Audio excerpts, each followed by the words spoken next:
Canada and other countries await Trump's tariff decision. Washington correspondent Kelly Geraldine Malone from the Canadian Press, an independent news agency, reports on the anticipation surrounding the upcoming tariff decisions by former U.S. President Donald Trump, expected on April 2.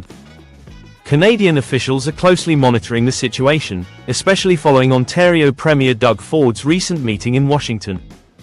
While Ford appeared optimistic afterward, it became evident that Trump's tariff strategy remains unchanged, potentially impacting Canada at multiple levels. During the meeting, Canadian representatives reviewed Trump's trade agenda, initially signed on January 20. This agenda includes reciprocal tariffs, with official reports expected to be released on April 2. The Canadian delegation aimed to assess how these tariffs might affect the country. Officials acknowledged Trump's commitment to this trade policy, highlighting various measures targeting Canada, such as tariffs linked to fentanyl concerns, reciprocal trade duties, and the existing steel and aluminum tariffs. Escalation concerns following Ford's move to recent tit-for-tat economic exchange has heightened tensions. Earlier this week, Premier Ford imposed a 25% surcharge on electricity exports to certain U.S. states, prompting Trump to retaliate with a 50% tariff on Canadian steel and aluminum. Additionally, Trump declared a national electricity emergency, leading to concerns about a potential trade war. Federal and provincial responses to these developments have varied. While Canada previously enacted retaliatory tariffs to counter Trump's trade measures, Ford's electricity surcharge decision was met with mixed reactions domestically. Some provincial leaders expressed concerns that such moves could escalate tensions unnecessarily. Speculation arises as to whether Ford's aggressive approach was a strategic move to secure a meeting with Trump.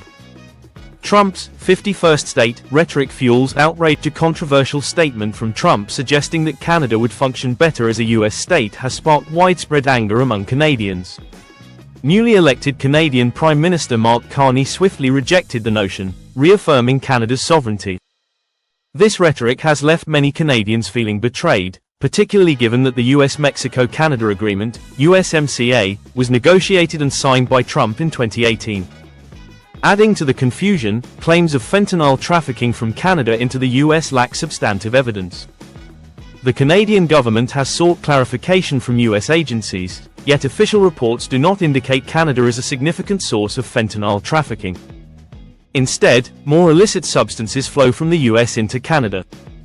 Canadian officials have warned that Trump's economic pressure tactics could be part of a broader strategy to weaken Canada's economy. Many within the country view these threats as serious rather than mere political posturing.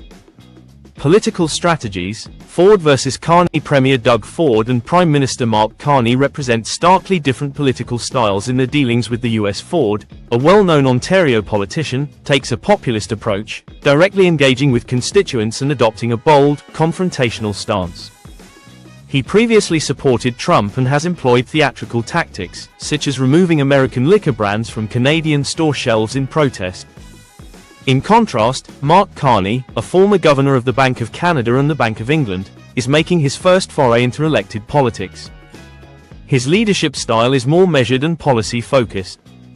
Carney's extensive experience in financial institutions suggests a preference for diplomacy over spectacle when handling trade negotiations with the US. As the April 2 deadline approaches, Canada and other nations affected by Trump's trade agenda are left in suspense, bracing for potential economic repercussions.